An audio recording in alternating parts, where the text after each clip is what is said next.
सुनो question number 14, ध्यान से सुनना। क्वेश्चन नंबर 14, अगर तुम लोग को समझ में नहीं आता सवाल पढ़ने पर, पहले सवाल को अच्छे से पढ़ो तब आएगा। सुनो, बोला क्या एक ऐसी आम की बगिया बनाना संभव है जिसकी लंबाई चौड़ाई से दुगनी हो। लंबाई चौड़ाई से दुगनी हो तो हम लोग चौड़ाई मानेंगे x और लंबाई मानेंगे 2x, ठीक है, क्योंकि चौड़ाई से डबल है ना, चौड़ाई से डबल है तो वो x हो जाएगा, 2x हो जाएगा। फिर इसके बाद बोल रहा है कि क्षेत्रफल इसका दे दिया है 800 मीटर स्क्वायर क्षेत्रफल। यदि है तो इसकी लंबाई और चौड़ाई निकालिए, ठीक है। सुनिएगा ध्यान से, आपको चौड़ाई पता है, लंबाई पता है और क्षेत्रफल भी दे दिया है। क्षेत्रफल बराबर दे दिया है 800 मीटर स्क्वायर ना। अब आपको सबसे बड़ी बात ये याद होना चाहिए कि क्षेत्रफल होता क्या है, फार्मूला क्या होता है। तो इसमें बाग का बात है तो बाग आयताकार होगा, तो लंबाई और चौड़ाई वाला फार्मूला हम लोग लगाएंगे। क्षेत्रफल का फार्मूला होता है लंबाई चौड़ाई बराबर 800। इसी में बस आपको क्या करना है, मान रखना है, आपका तुरंत आएगा। देखिए लंबाई का मान कितना है, 2x है, होता है ना। चौड़ाई का मान कितना है, x है, बराबर 8x स्क्वायर। ठीक, ये अब मीटर स्क्वायर लिखने की कोई जरूरत नहीं, जब हल कर लेंगे लास्ट में लिख देंगे। इसका इसमें गुणा करें 2x स्क्वायर बराबर 8। सही है, 2 जाएगा नीचे, ये जाएगा 800 बटे 2, काट दोगे 400। बताओ इतना सही है। अब स्क्वायर करड़ी बनाओ, स्क्वायर बन गया करड़ी।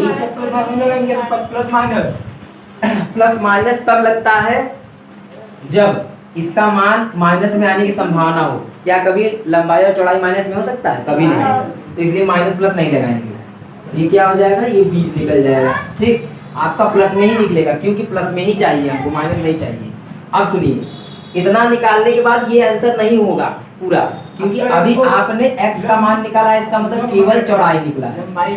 अब लंबाई निकालने के लिए यहाँ पे रखना पड़ेगा ना, तो जो निकलेगा आप याद रखिएगा हमेशा, जो निकलेगा उसको आप जो माने हैं दोनों में आपको रखना पड़ेगा, तभी आंसर आएगा।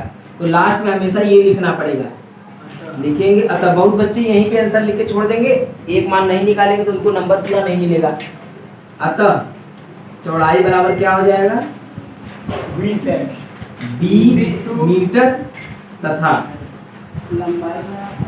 लंबाई क्या हो जाएगा, 2 गुणे 20 हो जाएगा, क्योंकि यहाँ गुना है ना, तो ये बन जाएगा 40 मीटर। अब आपको जाके पूरा नंबर मिलेगा। इस तरह से करना है। ठीक, तो नंबर 15 पहले सुन लो, उसके बाद तब बताते हैं। बोला है क्या निम्न स्थिति संभव है, यदि है तो उनकी वर्तमान आयु ज्ञात कीजिए। सबसे पहले संभव है कि नहीं है, इसको हम लोग हल करेंगे। अगर ये संभव होगा तभी वर्तमान आयु निकलेगा, नहीं तो नहीं निकलेगा। अच्छा, बोला है कि 2 मित्रों की आयु का योग 20 वर्ष है। 2 मित्र हैं, उनका योग मतलब जोड़ दोनों की आयु का 20 वर्ष है। बोला है कि 4 वर्ष पूर्व उनकी आयु का गुणनफल 48 था। 4 वर्ष पहले ना, तो ध्यान समझना, हम लोग मानेंगे, माना पहले मित्र की आयु x, तो दूसरे मित्र की आयु क्या मान लेंगे, 20 माइनस x। क्यों? क्योंकि उनका योग दिया हुआ था। योग जब भी दिया रहेगा तो एक x मान लेंगे, एक उसी योग में से घटा देंगे, जो हम माने हैं वही उसमें घटा देंगे। ये पहले मित्र की आयु हो गई, ये दूसरे मित्र की आयु हो गई। अब उसके बाद उसमें एक बात और बोला है, 4 वर्ष पूर्व दोनों का गुणनफल 48 है। 4 वर्ष पूर्व, तो तुमको क्या करना पड़ेगा, दोनों का उम्र 4 साल पीछे करना पड़ेगा। 4 साल पीछे करने के लिए हमने क्या किया है, 4 वर्ष पूर्व पहले मित्र की आयु बराबर, जब 4 वर्ष तो इसको 4 घटा देंगे तो 4 साल पीछे का इसका उम्र पता चल जाएगा ना। और इसमें से भी -4 कर देंगे, 20x -4 20 -x -4, तो ये भी 4 वर्ष पूर्व का निकल जाएगा। ये हो जाएगा 16, 4 घट जाएगा इसमें से, ये आपका आ गया। 4 साल पहले कितना उम्र का रहा होगा, ये 4 साल पहले कितना उम्र का रहा होगा। अब बोला है कि जो 4 साल पहले की दोनों की उम्र है उसका गुणा 48 है। ये नहीं कि इसका गुणा 48 है, इसका गुणनफल नहीं, ये इनका गुणा। तो प्रश्नानुसार हम लोग लिख के लिखेंगे x -4 इंटू 48। इन दोनों का गुणनफल 48 है। x का गुणा 16 में करो, 16x x स्क्वायर चौके 64 प्लस 4x प्लस 4x बराबर 48। ये रहा। अब इसको हम लोग सीधा करके लिखेंगे क्रम से। सबसे पहले लिखो x स्क्वायर वाला, उसके बाद x वाला, ये 16 और ये 4 जुड़ के 20 हो जाएगा क्या? 20x माइनस 64 48 को उधर से इधर लाइए, माइनस 48 बराबर 0 minus x square plus 20x। इसको इसमें से जोड़ देंगे ना, ये दोनों माइनस में है। 8 4 12 का 2, हाँ से 1 आ जाएगा, 6 10, अच्छा 112 बराबर 0। ठीक, अब क्या करेंगे, माइनस से भाग दे दीजिए।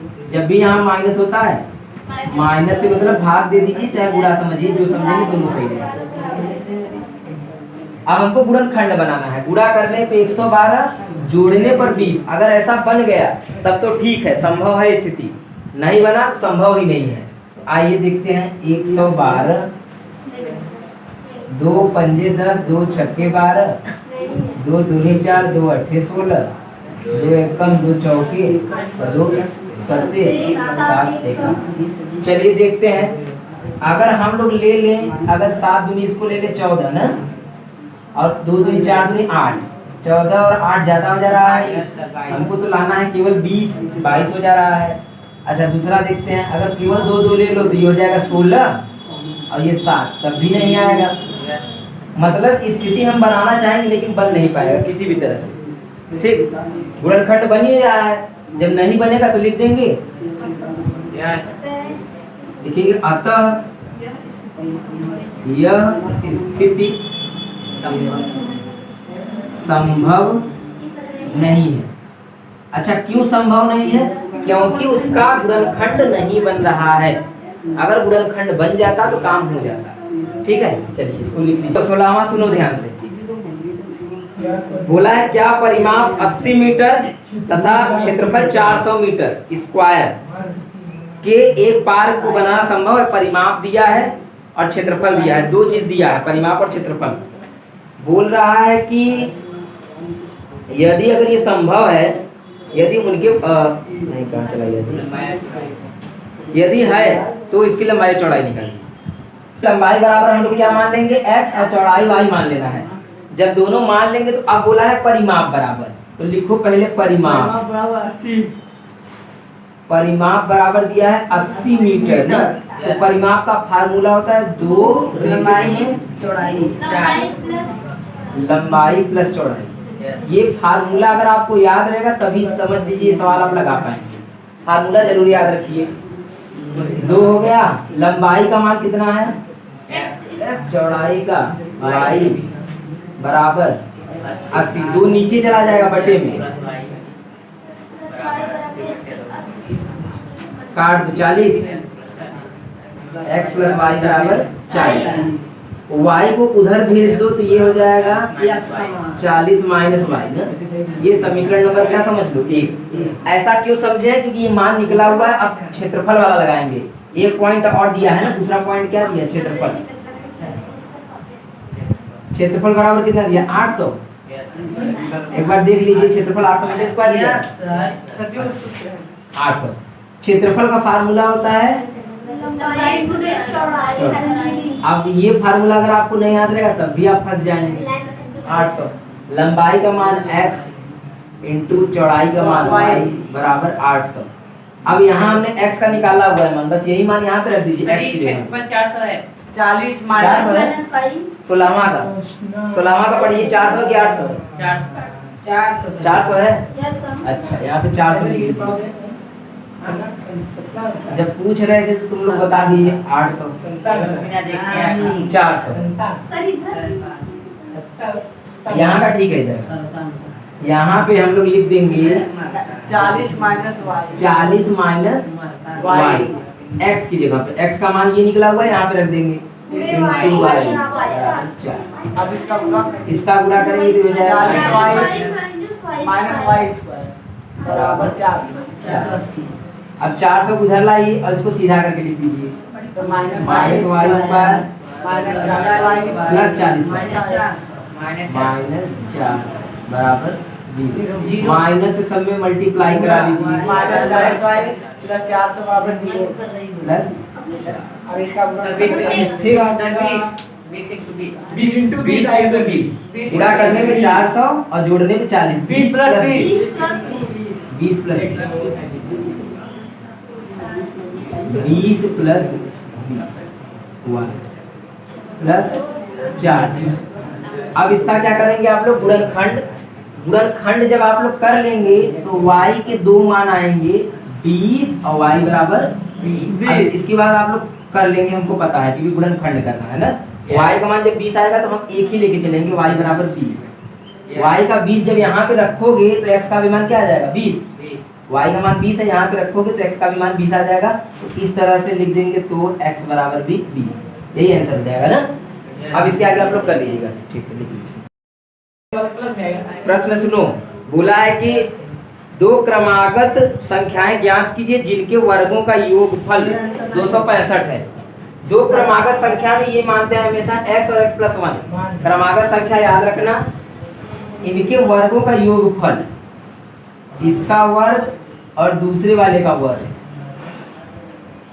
वर्गों का योगफल मतलब प्लस बराबर 265। इसी से बनेगा तुम्हारा पूरा समीकरण। योग बोले रहेगा प्लस योग मतलब जोड़, गुणनफल बोलेगा तो गुणा। इसका करेंगे तो a square plus b square plus 2ab ये बन गया। और 265 वैसे ही x स्क्वायर जोड़ दो 2x स्क्वायर प्लस 1, इसका गुणा करेंगे 2x। 265 को इधर ला दीजिए, माइनस 265 बराबर 0। अब इसको क्रम से लिख दीजिए, 2x square plus 2x plus 1, इसमें से माइनस कर दीजिए, माइनस 264 बराबर 2 से काट दीजिए सबको, x square plus x minus 2 एकम 2 तिया 132 132। बस अब इसी का गुणनखंड करना है। गुणा करने पे 132 घटाने पर 12 माइनस 1, 12 माइनस 11, 12 माइनस 11 लिखेंगे, 12 माइनस 11। इसका गुणा करने पे 132 आ जाएगा। कैसे? ये कैसे हुआ? जब 132 को तोड़ेंगे, 132 को तोड़ेंगे, ध्यान से समझना कैसे। 2 छक्के 12, 2 एकम 2 छक्के 12, 2 तिहाई 2 तिहाई, 3 एकम 3 एकम 11 से ये कट गया ना। अब बताओ तुम 132 के गुणनखंड में क्या क्या है? 2 1 2 1 3 और 1 11 आया है। अब तुम क्या करो, जो सबसे बड़ा है पहले 1 लिख लो, ऐसे 11 लिख लिया हमने। अब उसके बाद क्या क्या बचा है? 3 बचा है, 2 बचा है, 2 सबका गुणा कर लो, 3 दूनी 6 दूनी 12 12। बताओ 12 में से 11 घटाएंगे तो 1 आएगा कि नहीं? और लाना भी कितना था? 1 ही तो लाना था। घटाने पर यहाँ 1 छुपा होता, 1 लाना था। और गुणा करने पे 132 तो अपने आप आ जाएगा क्योंकि उसी से ना बनाया है। बस तो इसका मतलब 12 और 11 लगेगा, तो 12 11 में लगा दिया। इसकी जगह पे 1 की जगह पर x वैसे ही, माइनस वैसे ही, 132 भी वैसे ही, ये ठीक। बस अब गुणनखंड कर दो, 12x 11x 132 जी। यहाँ से x कॉमन ले लो, यहाँ से 11 कॉमन ले लो, ठीक। x plus 12 x minus 11। अब 0 0 ले लो, एक बार इसके बराबर 0, एक बार इसके बराबर 0। x बराबर माइनस 12 11, ये हो जाएगा अमान्य और ये होगा अमान्य। अगर एक संख्या हमारा 11 रहेगा तो दूसरा संख्या 1 जोड़ देंगे 12 हो जाएगा, तो लिख लेंगे यहाँ पे ऐसे करके। अतः दो क्रमागत संख्याएं 11 तथा 12 हैं। कोई समझ आया? आंसर। चलो सवाल नंबर 18 सुनो, ध्यान सुनना ना। बोला है कि दो वर्गों के क्षेत्रफलों का योग 468 है। मीटर स्क्वायर है। दो वर्ग है, वर्ग होता क्या है पहले ये समझो। मान लो कोई वर्ग है, मान लो ये कोई पहला वर्ग है, एक वर्ग है ना, और ये कोई दूसरा एक वर्ग है, और वर्ग ही है दोनों। ये पहला वर्ग है और ये दूसरा वर्ग है। ध्यान समझना, बोला है कि दो वर्गों के क्षेत्रफलों का योग मतलब जोड़।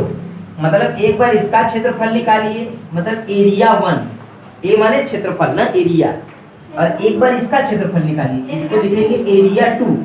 दोनों का योग मतलब दोनों का जोड़ कितना है? 468 मीटर स्क्वायर, ये दिया हुआ है। समझ में आया? पहला समीकरण हमारा इसी से बनेगा। एरिया मतलब क्षेत्रफल। पहले वर्ग का क्षेत्रफल ये हो गया, दूसरे वर्ग का क्षेत्रफल ये हो गया, दोनों का योग 468 हमने लिख दिया। ध्यान सुनना, ये हम रफ बता रहा, फिर इधर बताएंगे ना। अब सुनो दूसरा बात। दूसरा बोला है कि दोनों के परिमापों का अंतर ना, दोनों के परिमापों का, उनके परिमापों का अंतर 24 है। अच्छा, एक बार इसका परिमाप निकालेंगे तो इसको बोलो P1। P मतलब पेरीमीटर मतलब परिमाप, P1। फिर P2, दोनों का अंतर मतलब घटाना, कितना है? 24 मीटर। ये हो गया आपका पहला समीकरण, ये हो गया दूसरा समीकरण, इसी से तैयार होगा। ठीक, अब आपको दो बातें याद होनी चाहिए। क्या? एक तो इसका क्षेत्रफल का सूत्र याद होना चाहिए। क्षेत्रफल बराबर होता है भुजा स्क्वायर, और दूसरा याद होना चाहिए परिमाप का क्षेत्रफल। परिमाप क्या होता है? 4 गुणे। ये अगर दो बात आपको याद है तो आप आराम से कर सकते हैं इसको। अब देखिए उसी के माध्यम से ये बताएंगे ना। बोला है उसमें कि आप उनकी भुजाएं बताइए, तो हमने मान लिया पहले वर्ग की भुजा x है, इसकी भुजा को हमने मान लिया कि x है, दूसरे की हमने y मान लिया। ऐसे ही काल्पनिक है वो, बस ऐसे ही मान रहे हैं ना, वो x हो गया वो y हो गया। अब इसके बाद प्रश्नानुसार क्या बोला है कि दोनों के क्षेत्रफलों का योग, मतलब ये पहला वाला कंडीशन। इस कंडीशन को लेके चलो, क्षेत्रफलों का योग मतलब क्षेत्रफल कैसे निकलेगा? पहले का क्षेत्रफल क्या हो जाएगा? ऐसे हम लिखते हैं A1 A2 बराबर 468। मतलब पहला क्षेत्रफल दूसरा क्षेत्रफल दोनों का योग बराबर 468। क्षेत्रफल क्या होता है?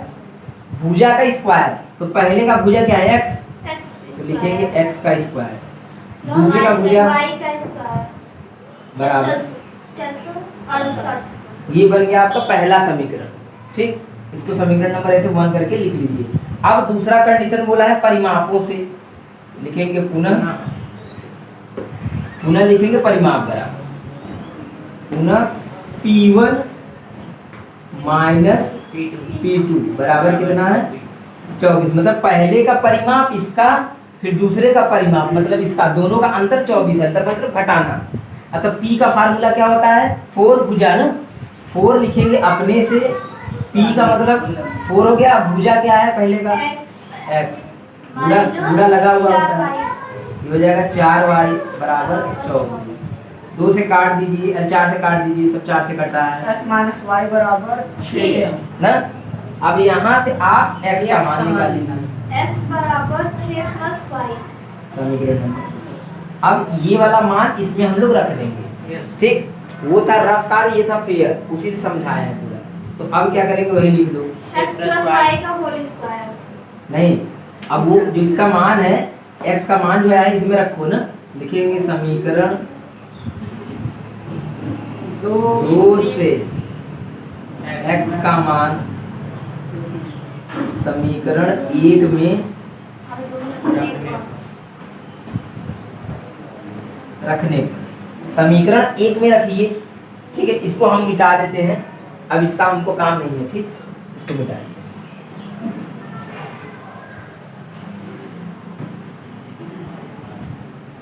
यहाँ पे रखिए, x की जगह पे रखिए 6 प्लस y ना, x की जगह पे 6 प्लस y का होल स्क्वायर, उसके ऊपर होल स्क्वायर लगाइए, प्लस y स्क्वायर वैसे 468। इसी से आपका y का मान निकलेगा। जब y का मान निकल जाएगा तो हम समीकरण 2 में रख देंगे, तो x का मान निकल जाएगा। ये हो जाएगा a square plus b square plus 2ab, ये y स्क्वायर वैसे ही रहेगा 468। इसके बाद ये 36 बन जाएगा, ये y स्क्वायर, अच्छा 2y स्क्वायर कर देंगे, 2y स्क्वायर, 6 दूनी 12y बराबर 468 को इधर ला दो, माइनस माइनस 468 बराबर। बराबर जीरो। अब इसको सीधा करके लिख दो, पहले 2y square, 2y square plus 12y minus इन दोनों को घटा देंगे, 6 जाएगा 8 में से 2, 3 गया 432 आएगा क्या? ठीक, 432 आ गया। सब 2 से कट रहा है, 2 से काट दीजिए, 2 दूनी 2 एकम 2 6, ये आ गया 216। अब इसको हम गुणनखंड करेंगे। गुणनखंड करने पे कितना लाना है हमको? 216 गुणा करने पे और घटाने पे 6, तो कितना कितना तोड़ देंगे? 18 माइनस 12। इसको अब जब आप तोड़ेंगे वैसे जैसे बताए हैं हम, तो सेट होगा 18 माइनस 12, घटाएंगे तो कितना आ जाएगा? 6 आ जाएगा,